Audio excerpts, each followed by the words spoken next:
Alrighty, everybody. We're going to go ahead and get started. Thank you so much for joining us today. My name is Kieran. I'm the digital marketing lead at Nexxis, and we're proud to present today's webinar on digitalizing your mining inspections with indoor drones in partnership with Flyability. We've got a great lineup today with some really exciting speakers for you to learn all about how Flyability and Nexxis can help improve your inspections using drone technology.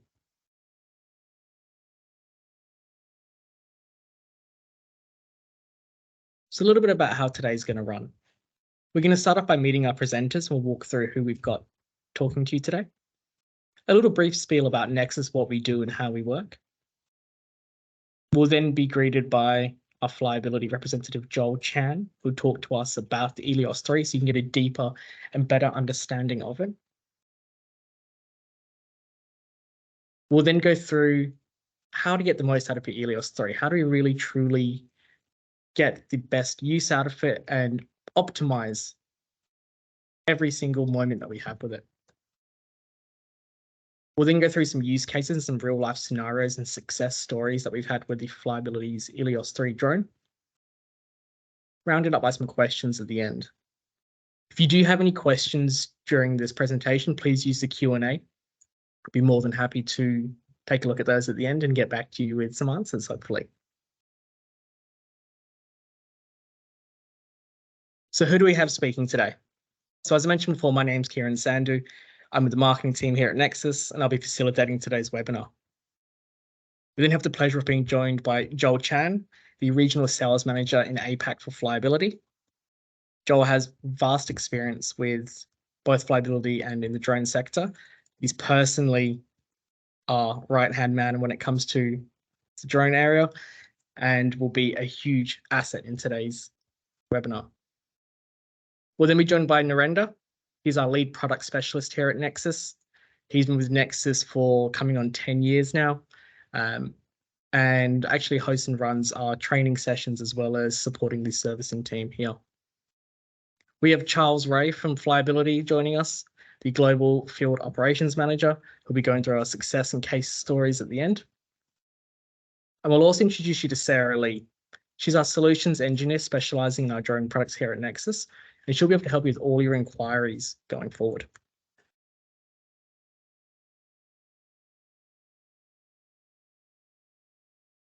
So a little bit about Nexxis and who we are for those that aren't familiar with the brand.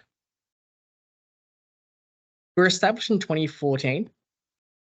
Based on market needs, we found there was a need to provide better NDT and inspection equipment to the Australian market. We do have a global footprint with offices in Houston, Singapore, and a presence in Europe now as well, with over 75 employees. We're specializing on access to technology. That includes renting, leasing, and buying to make sure that you get the best value of the products that you require. And we do that by collaborating with our global partners, and Flyability being one of our main ones. We've acquired a few businesses over the years. We've acquired 60, which is our in-house manufacturing division here in Perth, based in our O'Connor office. We've also got our US-based robotics company called Interactive Aero that we've acquired. We have Lab 61, which is our training and development division. And starting last year, we've actually developed our own range of OEM robotic equipment. But what this has allowed us to do is become an end-to-end advisor. We help to make sure that we give you the right products for the right occasion to give you the right outcomes, improving efficiency, safety, and optimizing your business processes. And to break down how we do that, we have a few key value streams at Nexxis. We have our rentals value stream, which allows you to access technology without the large upfront CapEx requirements. We have our robotics value stream, and those are for our custom engineered solutions. We have our manufacturing, that's the 60 in-house team we have here. And our training value stream, 3 Lab 61. That was a little spiel about Nexxis. Hope it gives you a bit of a better understanding as to what we do here. I'm going to hand over to Joel now to talk us through a little bit more about the Elios 3 and what it can do. Joel, are you with us? Yes, Kieran. I'm here. Lovely. Can you hear me? Loud and clear. Thank you. We're on to you Thank now. you, Kieran. Thank you, Kieran, for the introduction.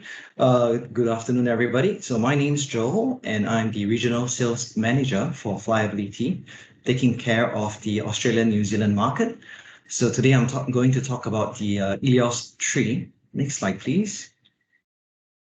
So Flyability is a Switzerland-based company, and we started off with a vision and mission to not put humans into any more dangerous spaces and to send robots instead. Next slide, please.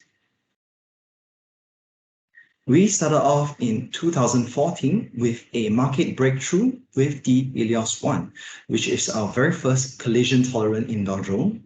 And coming into 2019, we launched the Elios 2, which was our industrialization phase. The Elios 2 is very much a collision-resistant drone capable of internal inspections. And in 2022, last year, in March, we launched the Elios 3, which was the first inspection, mapping, and surveying indoor drone. And moving forward in the timeline, we are looking to move into fully autonomous inspections with a range of payloads capable to be mounted onto the Elios 3. Next slide, please. So the whole idea of creating the Elios line of drones is to improve safety, to reduce downtimes, and to lower costs. Well, the interesting thing about the inspiration of creating the Elios drones was really very much houseflies, because we wanted to create a drone which would be able to inspect internal assets, the internals of assets, a lot more safer and a lot more cost effective, and to reduce downtimes and to improve safety. Next slide, please. So right now we have about more than 1,000 customers already, and about 70 odd resellers in the field. We also have a full-fledged technical and support team based in Switzerland to answer every of our customers' inquiries, needs, or maintenance or support issues. Next slide, please. So presenting to you the Elios 3. Next slide, please. So today, as we are talking about the Elios 3 for mining applications, just a little bit of a spill before my colleague Charles Ray would go more into detail about the actual use cases. Some of the use cases in mining with the Elios 3 would be the above ground operations seen on the right, your conveyor belt, your crusher, your sack ball mill and grinding mills, ore bins, chutes, hoppers, stockpile feeders, tanks, and underground, your ore passers, open stopes, hang-ups, ground support, so on and so forth. Next slide, please. So the Elios 3 is really a very powerful data harvesting tool, and how it achieves to create or to gather the data is really very much the hardware itself and the softwares that are paired with it.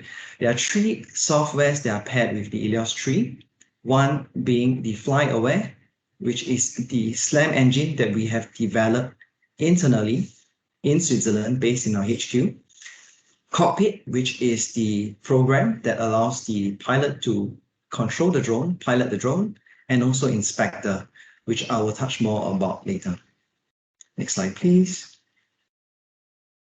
So the first software that is paired with the Elios 3 is FlyAware. So FlyAware, what it does is that it combines the visual odometry sensors, the LiDAR, and the graphics engine to help pilots understand or help surveyors understand where they are in the space. Take note that the Elios line of drones are all GPS denied drones. So understanding its location is fully based on our SLAM engine, FlyAware.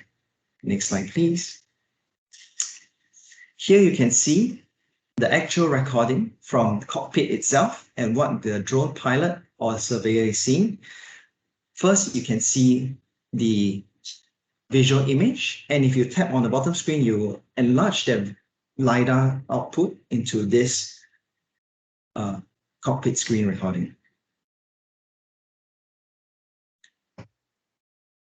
So you can very easily tell where you are in the asset space just by looking at the point cloud itself. And also you can also tell what needs to be inspected or what you're trying to inspect from the visual data that is being feedback through the drone. Next slide, please. So as I said, the Elios 3 is a collision-resistant drone, not a collision-avoidant drone. So the collision resistance of the Elios 3 is up to 2 meters per second. It is also designed up to IP44 to allow for inspection and mapping in harsh environments, creating some resistance to dust and water. Next slide, please. So a little bit of the hardware on the drone. The drone comes with its own onboard lights, 16,000 lumens of light. It has a 4K camera on board, and it also has a thermal camera and a distance sensor. The field of view of the drone is 180 degrees, so you can pan the camera up 90 and pan it down 90 degrees without any obstruction. Next slide, please. The lights also can be individually controlled. You can choose to create an oblique lighting to detect pitting, cracks, or buildups, just as if you are an inspector inspecting a steel asset, trying to understand if there's any cracks, buildups, or pitting. Or when you are flying in an extremely dusty environment, you can put on what we call dust-proof lighting. Dust-proof lighting essentially turns off the frontal lights of the drone, only enabling the side lights. It works very much like how fog lights would work on your car. So in very dusty situations, when you were to turn on the dust-proof lighting, you will cut out the noise from the dust. I will show you a demonstration on the next slide.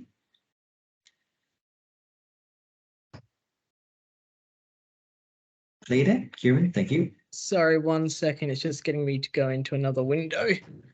Bear with me, everyone.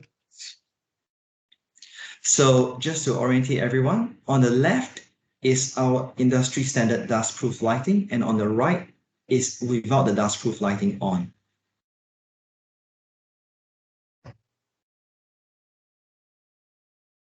As you can see, it's a lot clearer. The image is a lot clearer with dust-proof lighting. And without the dust-proof lighting, you'll see a lot of noise from the dust. Thank you, Kieran. Next slide, please.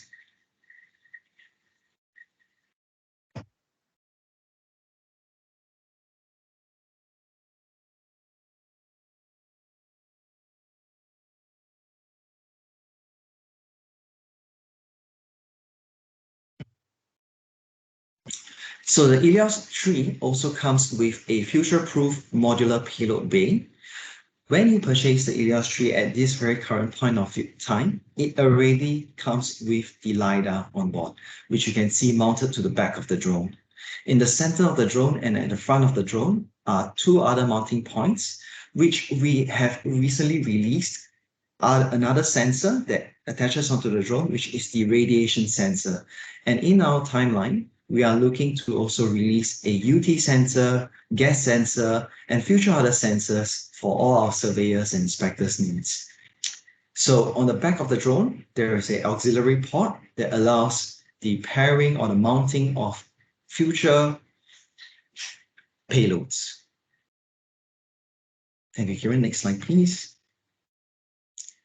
The battery allows the flight time of up to 12 minutes without any payloads. With the LiDAR payload, the flight time is about 9.5 minutes. Thank you. Kieran, next slide, please. And these are the dimensions of the Elios 3, 48 centimeters across and 38 centimeters in height. So I'd say, as a collision-resistant drone, as long as the drone fits, it flies. Next slide, please. The third software paired with our Elios 3 is Inspector 4.0. This is to help inspectors make sense of their inspection data. Next slide, please. So what is Inspector? Let me help you to orientate to this slide. On the left side of the picture diagram, you'd see the LiDAR point cloud. And on the right side, you'd see the visual image. And on the bottom of that graphic, you'd see the timeline. So very quickly, as an inspector or a surveyor, you can visualize very quickly your data on a 3D map. You can click to exactly where you have taken the point of interest. Let's say, for example, there are defects or cracks or build-ups or pitting that's in your asset and you like to understand where they are. You can very easily take a point of interest. And even if you have forgotten to take a point of interest during your drone flight, you can very quickly add them post-processed. Once you have done this, you can very quickly also annotate and create a very quick report from this program. All you got to do is annotate the points of interest. For example, you see right now as POI1. You can change all that wordings, the criticalities, the comments, all can be changed, and that can be very quickly exported to a .docx or Microsoft Word file. Thank you, Kieran. Next slide, please. And we also work with GeoSlam. I'm sure many of you are aware of or familiar with GeoSlam already. So GeoSlam is whom we work with to help us to process the data. Next slide, please. Next slide, please, Kieran. Thank you. So with GeoSlam, with the output from the drone, you can create survey-grade point clouds. And this will help inspectors further understand their asset, calculate volumetric spaces, do stockpile volumetric calculations, and also to understand, for example, in underground mining, the underground stopes, the volume, the stope health, so on and so forth. Next slide, please. And these are some examples of point clouds that we have created. So point clouds can also be very easily georeferenced. All you have to do is during the drone flight, during the preparation of the drone flight, you'd have to set up marker points with reflective discs, and that can be picked up when you post-process the data to georeference back to your asset. Thank you, Kieran. Next slide, please. This is an example of volumetric monitoring for stockpiles, indoor stockpiles. Next slide, please, Kieran. So GeoSlam is an add-on. It is not part of the Flyability software package of Inspector, Flyover, and Cockpit. It is an add-on for us, which we work with GeoSlam very closely. It allows for survey-grade mapping, highly accurate measurements, and also georeferencing. Thank you, Kieran. Next slide, please. So really, the Elios tree is a full-stack solution for any types of indoor inspection. As long as the drone fits, it flies, and it is very capable in doing your visual or mapping inspections. Combining the hardware of the drone, the software of the drone, of Cockpit, Inspector, and Flyware, and the add-on of GeoSlam to analyze your data, it creates this full-stack solution. Thank you, Kieran. Lovely. Thank you so much for that, Joel. It's very insightful. And I hope everyone got to learn quite a bit about the Elios 3 and its features and functionality. To follow on from that, we're going to hand over to Narendra Subramaniam, who's our lead product specialist here at Nexxis, and he'll be talking through how to get the most out of your Elios 3 and the ways that Nexxis can help equip you with the tools that you're ready to utilize it, whatever comes at you.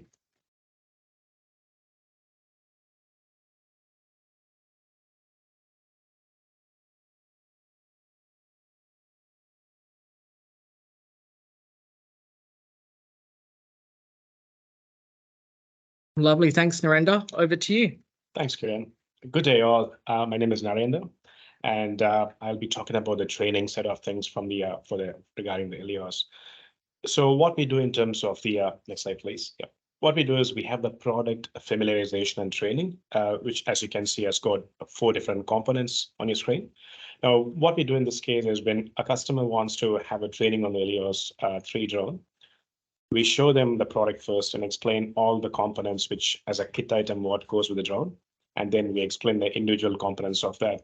Now, so this is basically a 2-day comprehensive training program called as the AIM training, which stands for aerial indoor inspection methodology. And this talks about like the main part of the theory, a main part of the training would be the theory, which talks about your drone, the GCS, which comprises of your remote control and the tablet, and all the other parts which are essential for a drone operation. Now, once that is done, we run through different sequences, like in terms of different modes, different options which the drone can work under, and the customer, that way they can get a hands-on experience on the drone. This would definitely help them to understand the product much better. And what we do is we have different simulation exercises which will help them to actually fly the drone in those scenarios. Usually, for example, I've done trainings in the last couple of years where we go to the customer site, and whatever facility they have, we explain the functionality in their own site and different obstacles and whatever they want us to do. That way, the operator actually gets a much better understanding of the product as to how it flies.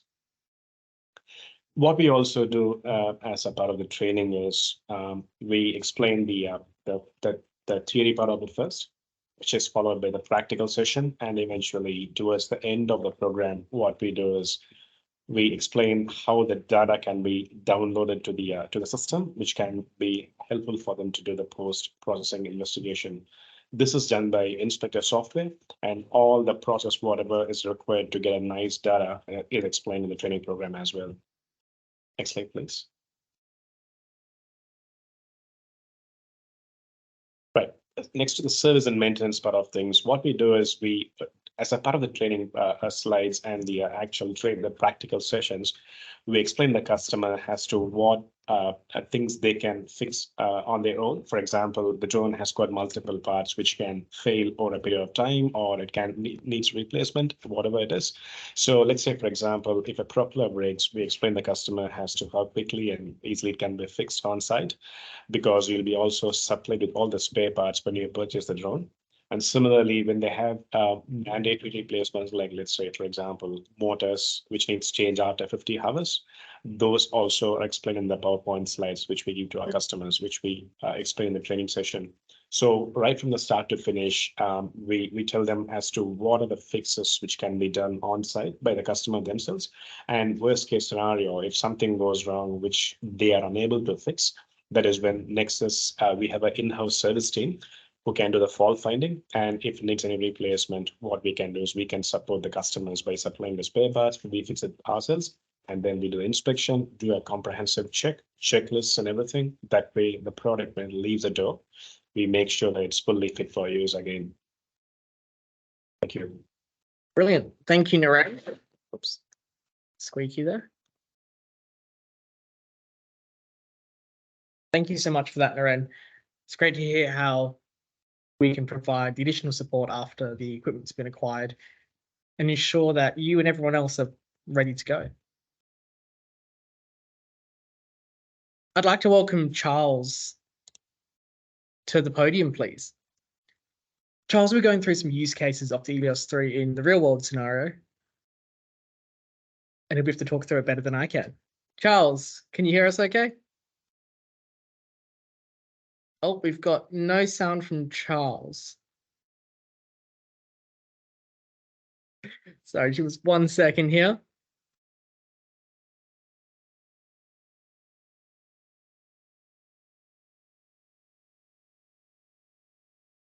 Sorry, Charles, we still just can't hear you as yet.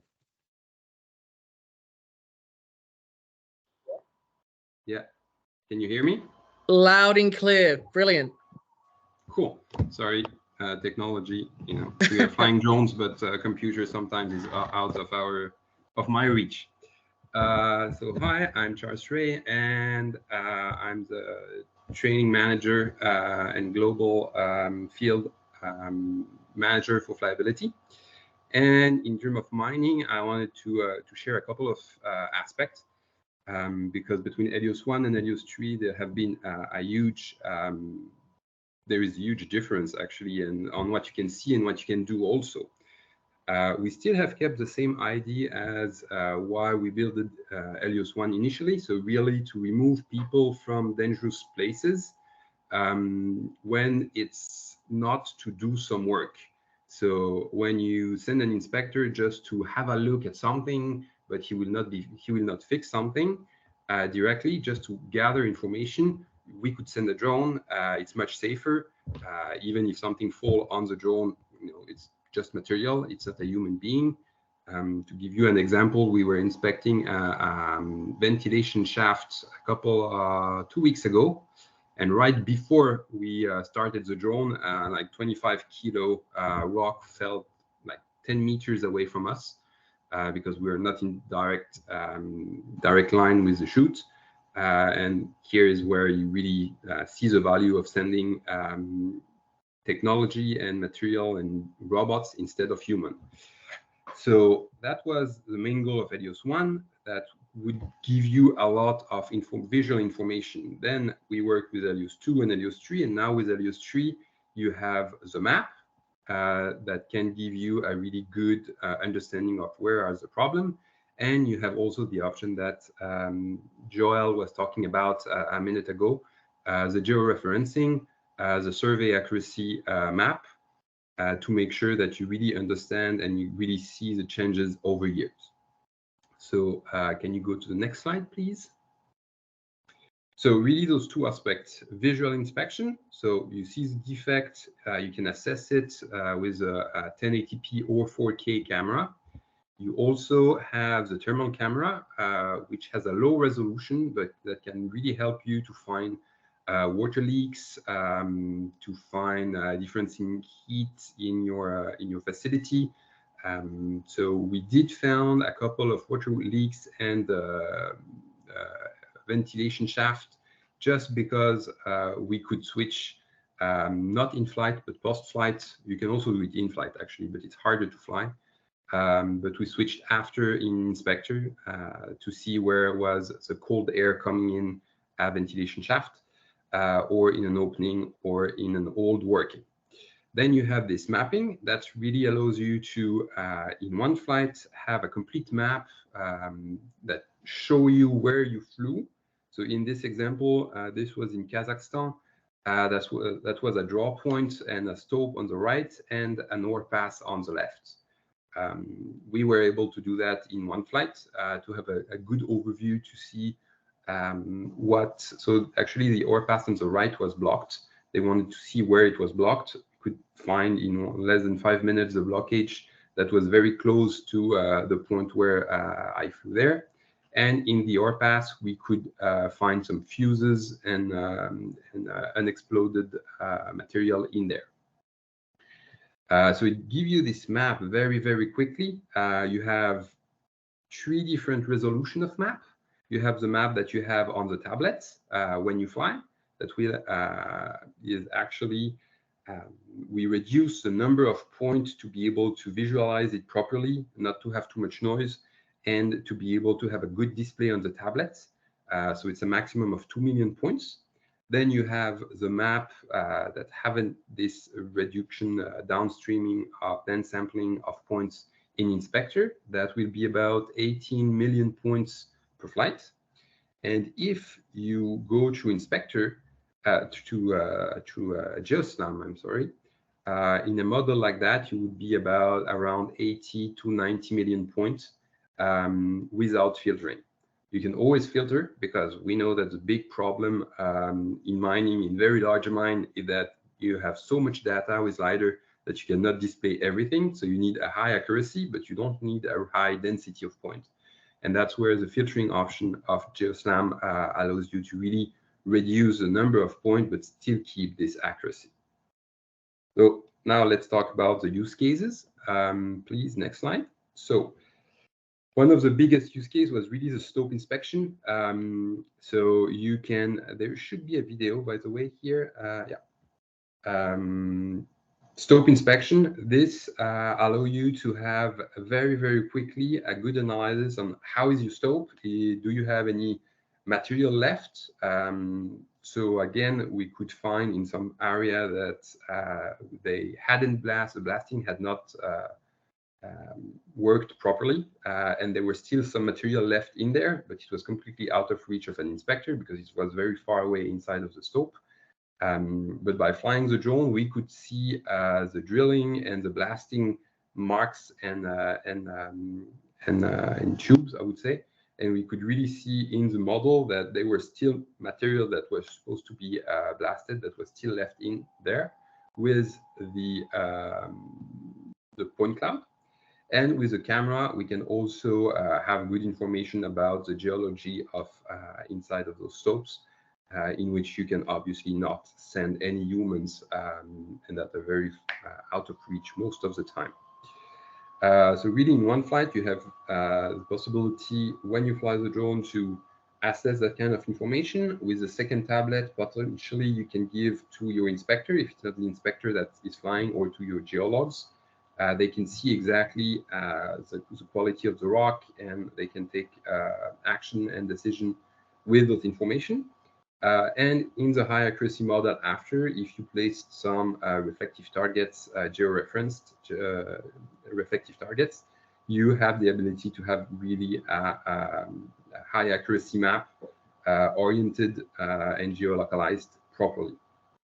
But that need some targets before you start flying, because the drone need to film those targets and scan those targets. So it's a really nice use case because we can get information extremely quickly. As long as you wait until the dust come down after the blasting, you could send the drone a couple of minutes after. And that's one of the way the drone is used for stope inspection. Could you go to the next slide, please? Sure. Did you want me to play that video for you, Charles? Yeah, if it works, yeah. Yeah, sure. Just give me a second, so I got to flick around a few things.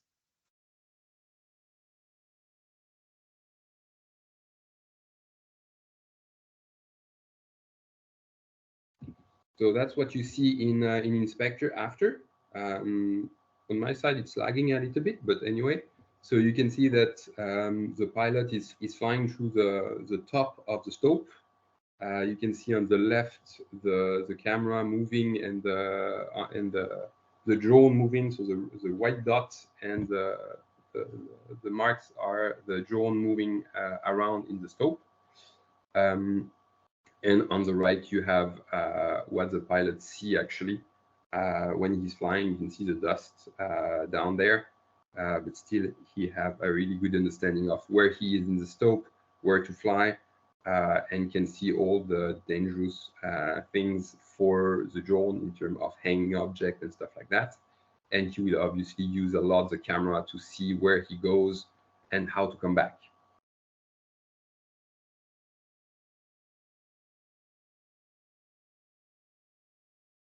And it's actually pretty fun to fly drones in mines. It's always challenging and always new.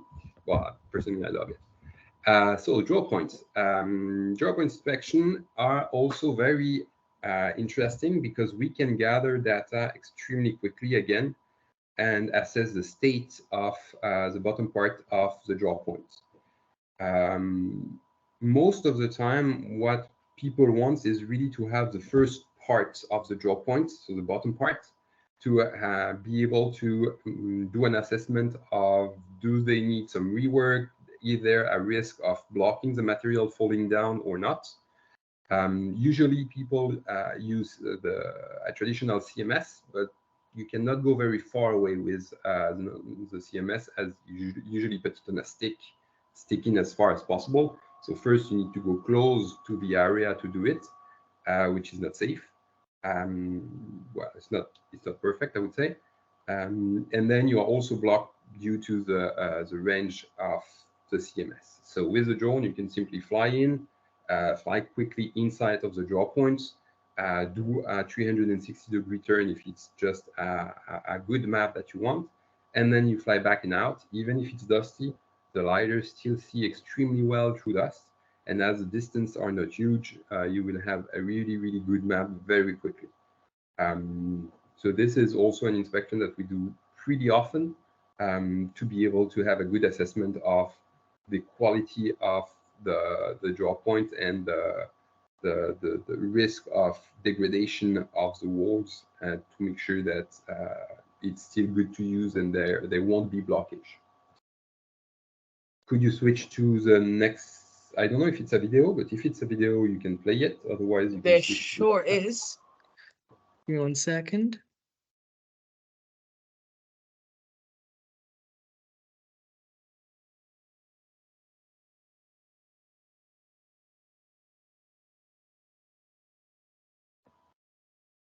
So also a key to avoid a little bit of the dust is to always fly forward. This way, most of the dust will be behind you and not in front of you. So not stopping for too much is a really good, not stopping for too long is a really good tip. And then fly as high as possible. The higher you fly, the less dust you are creating and lifting below you. I don't remember if Joel mentioned it, but the LiDAR is sending 320,000 beams per second. So actually, even by flying at the normal assist speed, normal speed, you will get a pretty good map. What will be important is to do some 360-degree turn in some area. This way, you make sure that the dead angle of the LiDAR is not causing a problem. You're really scanning all the room. And then just one fly in and out. For some of those draw points, we flew less than 1 minute 40, and we had a perfect map that we could process into to GeoSlam after. You can switch to the next slide, please. Overpass inspection. Those are my favorites because they are extremely hard to reach most of the time and can be extremely challenging to fly in there, depending on the preparation that you have before. But basically, your overpass with the material that you send in it can have huge deformation in some area, could have water entry, and it's important to assess the quality of your overpass and its geometry to be able to see if there will be blockage and if there are any risk of material or if it's deforming in some area, and to see if it's fixable.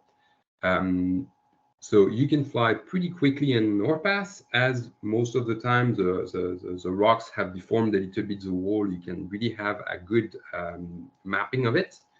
And usually the visual aspect is important, but it's really the deformation that you want to see first. So what we do most of the time is one reconnaissance flight pretty quickly in it. We see our map, and then we decide, well, the inspector tells us where we should focus a high resolution picture in some parts of the overpass. There can be wind in those overpass, there can be water, depending on the geometry. But usually with a good preparation, you decide if you fly from the top down or if from the bottom up, or if you do half and half, depending on the size of the overpass. But we, most of the time, I would like to say always, but the only overpass in which we were not able to fly was in, well, personally, I could not fly, was in Peru, because there were way too much water. About 50 liters per second of water was falling down in the overpass, and the overpass was absolutely vertical, meaning that the drone would be completely soaked wet when you fly in there, and it would be extremely challenging to fly. But for shorter overpass, we never had this issue. And for all inclined overpass, so not exactly vertical, the water is not an issue anymore, because it's just going to go on the wall and go down. The longest overpass in one flight that I have done back and forth was 280 meters. So still pretty good autonomy. If you have a longer overpass than that, you can do it or in one-way flight. So you place the range extender. Usually when you do a one-way flight, you prefer to do it from top down, because if you run out of battery, as you consume less energy by going down than going up, it's going to be easier. So you place the antenna in the middle of the overpass, ideally with a stick, or with you just hang it, or at the top of a truck with a long stick. So you have really your antenna in the middle of it. Then you just fly in, and you can do a one-way flight and land at the bottom. So when you fly at the bottom, you fly forward, you will lose the signal, but you will have a team that will recover the drone down there. not in direct line with the ore pass, obviously, but you will have a perfect image, even if it's a very long ore pass. I think there is a video and animation in there. You can play it, please. There sure is.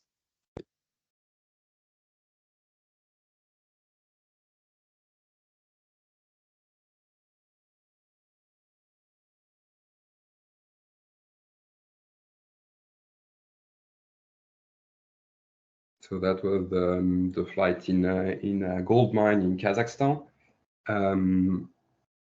So here you can see part of the blockage, so the rock that fell down in it. And this is a new Bigon animation that helped to visualize a little bit those kind of issue in a nice way. And there is another ore pass at the bottom there, which was in about 45 meter ore pass. And it's in this one that we could find some fuses on the side of it. The inspector was not very happy to be able to see that when we flew. And that was done in one flight.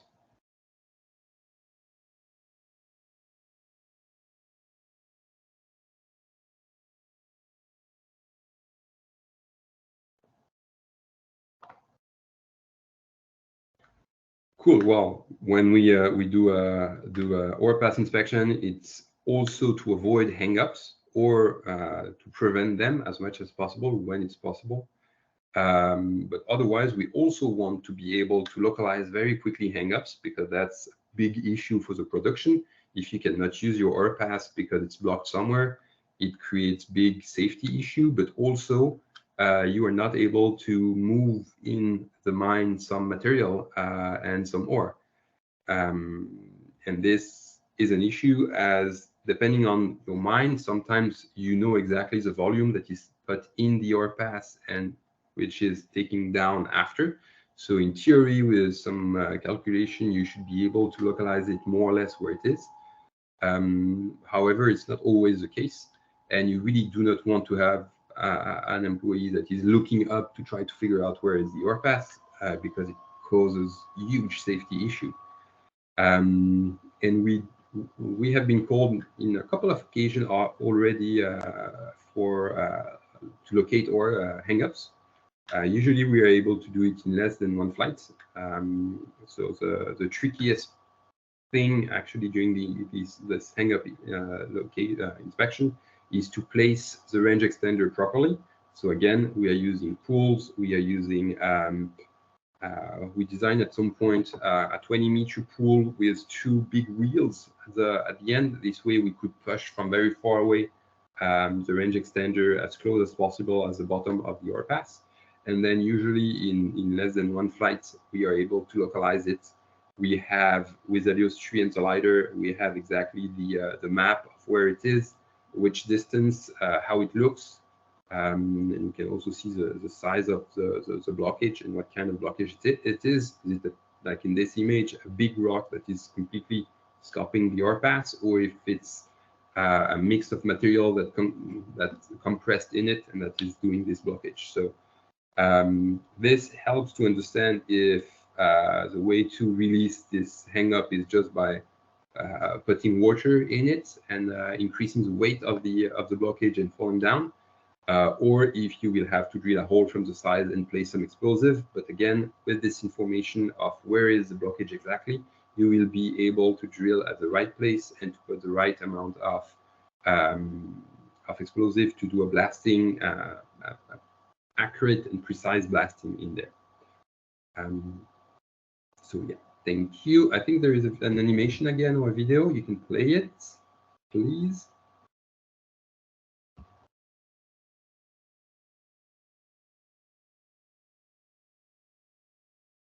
Yeah, so this is a model of the blockage that we have in it. So we flew down in there, and you can see the rock here at the top. So this was at the beginning of Elios 3. It was the first ore pass that Elios 3 flew in, the prototype actually. about 2 years ago. And it was an easy one because the blockage was about 50 meters in it, so, so much easier than what we expected.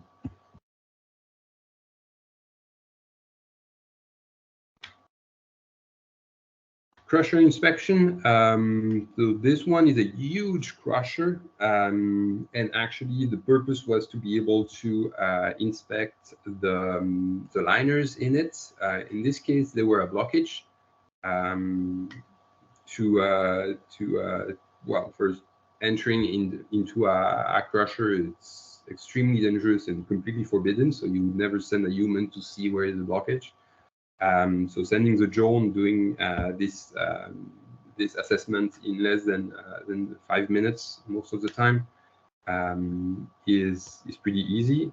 I say 5 minutes because the crusher, even if it's a big one, in terms of size, it's small. So you just fly in, do a 360-degree turn under at the bottom of the crusher. Then you lift up the camera and you fly around it, and you will have all your data that you need to decide what to do next. You will see in the video that you can play the video, by the way, that there were huge rock blocks. So the crusher is really huge. It's one of the biggest of this kind. So the rocks that you will be able to see in it doesn't seem very big, but actually there are about 120 kilo rocks in it. So they're pretty big. And you will see in a second that the rocks went behind the liners, and that's what blocked completely the crusher.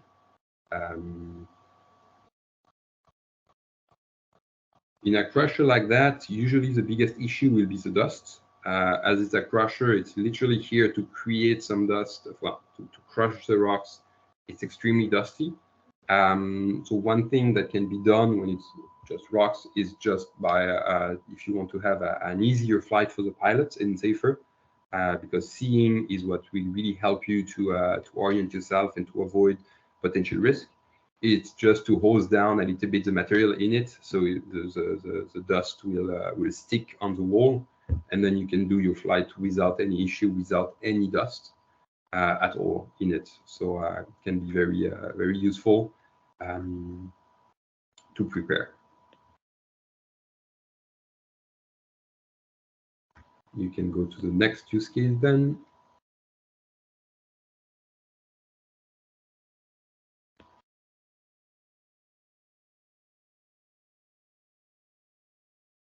Yeah, so inspect large excavation. So this was an interesting use case as it was a mine under the sea, and they had a lot of infiltration of water in some parts, and in some old parts of the mine, they were still pumping out the water, but like 10 years ago, they decided that they could leave some water in it because they didn't want to install new pumps.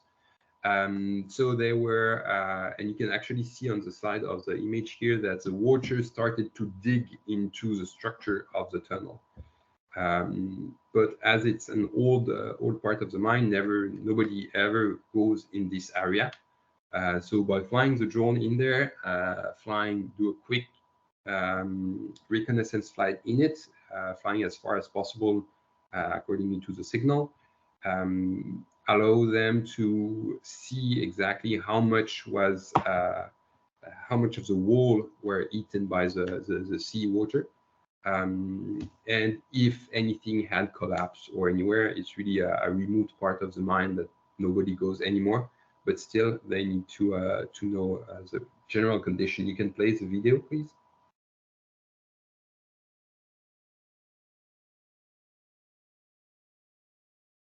They only had very old blueprints of the facility. So being able to do a flight in there, flying over water, you can see that there is a lot of hanging objects, hanging wires and stuff.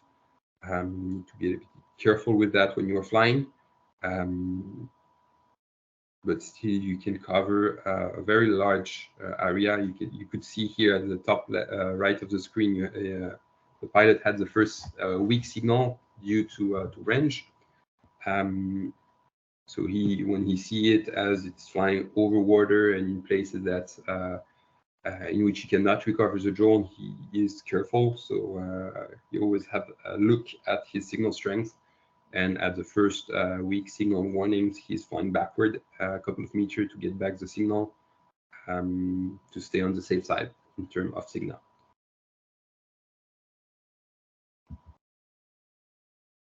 And you can go to the next use case.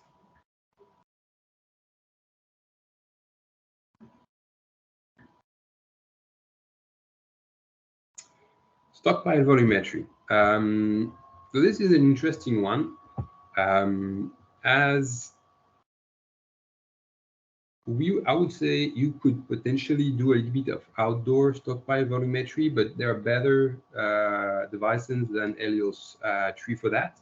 However, for indoor stockpile, potentially silos, dead stock in a silo, Elios is a perfect tool for that. You will scan your stockpile. You will, it depends if you will do repeatable measurements. So if you have to do your stockpile volumetry calculation every weeks or every month, in that case, we would recommend that you go through GeoSLAM Volume, which is an add-on to GeoSLAM Connect, because you can create a project where you will set up the floor, you will set up the wall, you will set up the material which is in your stockpile. So if you have a huge warehouse with many different stocks of material, you could define them. And then you will do your flights, process it to GeoSLAM, so it's a couple of clicks, and then you just take the results, you drop it in GeoSLAM Volume, and it will give you the volume of every single stockpile that you have in this area and how much they changed since the last calculation.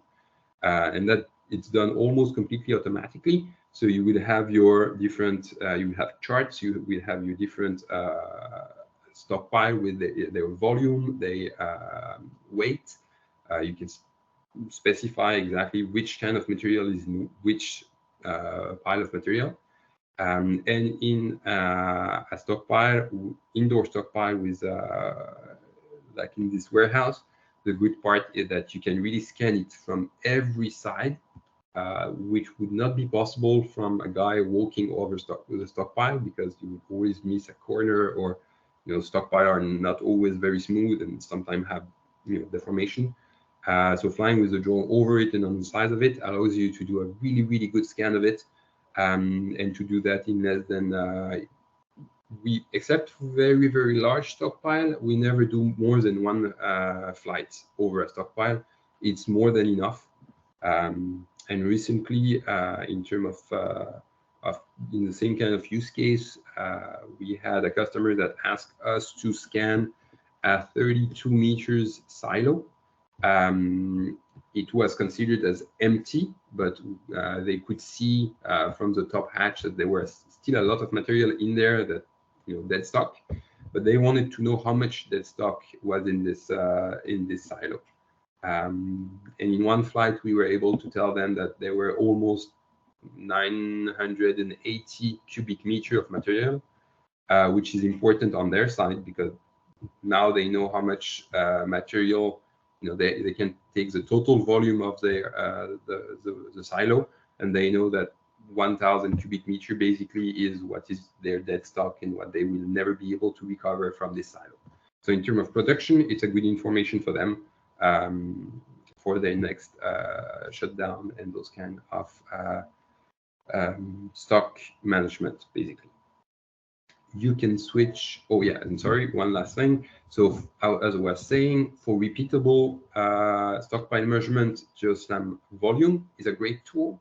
If it's just one stockpile calculation every year or every 2 years, then other software would be more convenient to use, like Cloud Compare can do this work very well and very quickly.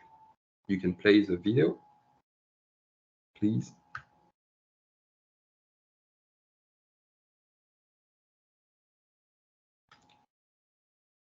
So this was a salt stockpile. It was also at the beginning of Elios 3. It was the some of the prototypes. So you can see there is no signal information, and he's flying without the stability. He's flying in ATI because it was a prototyping phase, but he's flying over his stockpile. With experience, we learned that flying that close to the stockpile is not necessary. You have the best accuracy between 1 and 10 meters with from object with the drone, and this is in radius. So you don't need to fly that close. Also, because flying too close will lift up some dust. So aiming to fly at least 5 meters over your stockpile or dust will still give you a very, very good map, even better than if you are at 20 centimeters from it. So here he covered it. You can see that he's flying with big turns around it, making sure that he covered every corners. So that's the important part.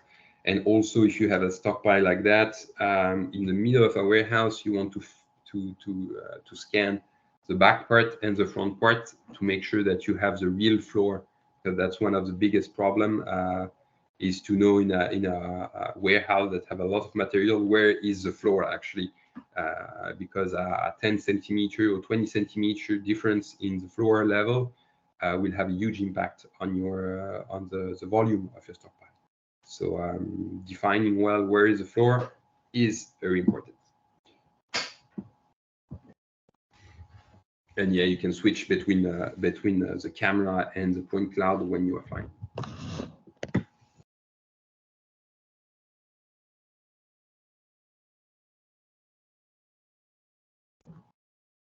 I think there is only one use case left, which is old workings. This is something that we have been asked more and more recently, was to be able to inspect old workings in mining. That could be just for the normal operation, but also when the mine is purchased by another company, they want to know what have been done in the old workings, and is it safe, or will they use this old workings as backfill, and which is a volume in this case. And for this use case, we have some mine that purchase a drone just for that, to be able to assess those area before anything, to make sure that it's safe to go, or if they need to consider it as a 100% no-go zone, and just like build a wall in front of the entrance, or backfill it and make sure that never anybody will get in there. So in some cases, customer purchase the drone just for that, or in some other cases, they purchase the drone to be used in stopes and ore pass, but then they are also using it in old workings from time to time. When the drone is not used for the main use case, they still use it to be able to survey those old area to make sure that it's safe. And also it doesn't create issue in terms of structure in the area. I think there is a video.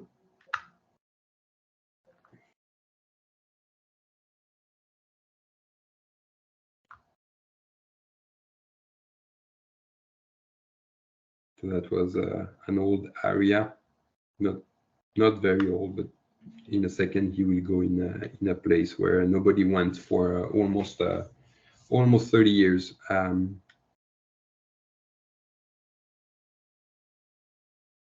In this area, nobody went for a long time.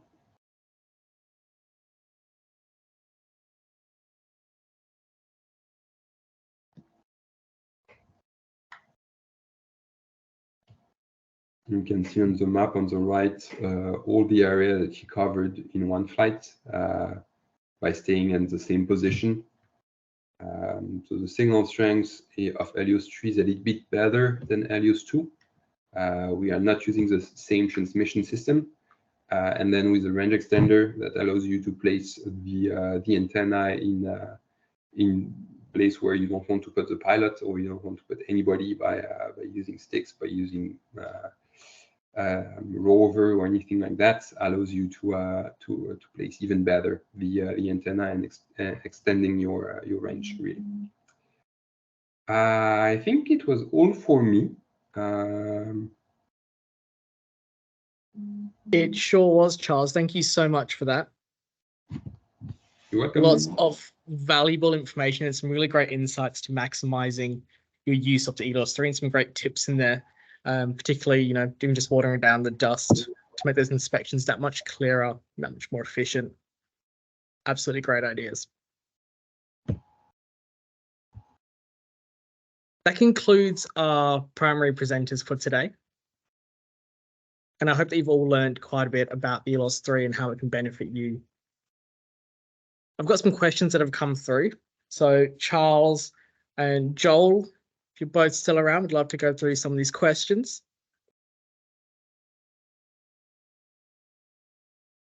Hello, Karen. Yes, I'm still around. Perfect. So one of the first questions we have is for the Elios 3, is what's next for it? Now, Joel, you started to mention on a couple of different sensors in your earlier presentation. Are you able to just go through that again for us? Well, yes, in our timeline, definitely we have a UT sensor. We also will be improving the LiDAR package on it, and we'll be calling it the survey package to hopefully improve the LiDAR accuracy. And in time to come, hopefully we are also looking into a range of other sensors that can be adopted onto the modular platform of the Elios 3. Nothing is being looked at for the Elios 4 yet. So mostly we are trying to improve on the Elios 3 as much as we can to meet inspectors and surveyors' needs at this current point of time. Lovely. Sounds exciting. I've got another one here. Maybe Charles, might be for you. Is what's the key difference between GeoSLAM and Inspector 4? When would you need to use one versus the other? So we wrote a pretty nice white paper about the difference in accuracy between GeoSLAM and Inspector. So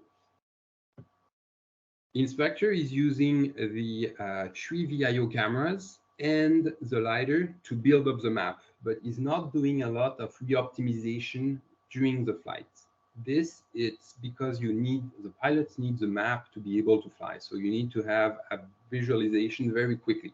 So it can happen when you're flying, if you had strong collision or stuff like that, or if you were flying in a long tunnel very quickly without doing any 360-degree turn or anything, that on the way back, the drone could not understand that it's the same tunnel. So instead of giving you one tunnel, he would give you like 2 tunnels that merge. It doesn't happen very often. For me, last time it happened was about 3 months ago in South Africa, in which we flew in an old tunnel for about 400 meters in and out without doing any 360-degree or anything. And this causes the drone to not understand that it was the same tunnel and was giving you double walls and a little bit of drifting. So Inspector will be extremely good to localize your defects, but for the high accuracy survey grade map, Inspector is not good enough in large area. We are not doing the same optimization that GeoSLAM does. So what GeoSLAM is doing is it's actually taking windows of time of 5 seconds. You can change it to 10 if you want. But then it's re-optimizing each window with a 4-second overlap. So it's actually decomposing your full raw data of the LiDAR and re-optimizing it together a lot of time. And this is why it can take up to 1 hour to process a mining data set in GeoSLAM. It's because it's doing a lot of local and global optimization. Last thing is the georeferencing, which is extremely important in mining. This Inspector cannot do it. It's only GeoSLAM that can do it. So For visual inspection, Inspector is more than okay. Will give you all the information that you need. But for survey grade mapping, LiDAR scan and point clouds, with georeferencing, GeoSLAM will be the way to go. I hope that answers the question. That's very detailed. Thank you so much, Charles. We had another question come through asking about the Elios, if it's available for rent. For that one, I've got Sarah Lee here, our drone product specialist. Sarah, I think you can answer that. Yeah, hi everybody. Yeah, so Nexxis can help out with both the purchasing and the rental of the Elios 2 and the 3. So whether you want it for one-off scope or trial, we can help accommodate for the rental part. And then for long-term use, yeah, we can help you out with the purchasing as well. Brilliant. Thanks for that. And I've got one more question here. And Joel and Charles, I'll leave this up to you two to decide who'll answer this. It's in what sort of conditions is the Elios suitable for in a range? You know, we spoke about some of the dusty environments. How do we go in sort of a little bit more of an open area, wet conditions? Who'd like to speak to that? So I can talk about the limitation a little bit. Brilliant. Technically, you can fly Elios outdoor. That's one of the things. Always depend on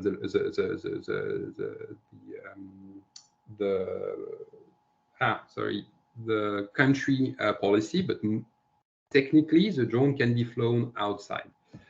However, it's not an outside drone, so you will get better results. So if you want to, I don't know, film or gather data from your carrier, completely outdoor, close to the sea with some wind, Elios 3 will not be the best tool. You will probably manage to do it, but it's going to be much harder than if you were using an outdoor drone, which is actually done to sustain high wind, have a GPS connection, and will stay stone rock still outside, with also a much longer flight time, because some of the drone used for those use cases fly between 25 and 35 minutes. So it's doable, but probably not the best tool. It's all about actually in inspection, using the right tool for the right job. In terms of water, the drone can sustain some water.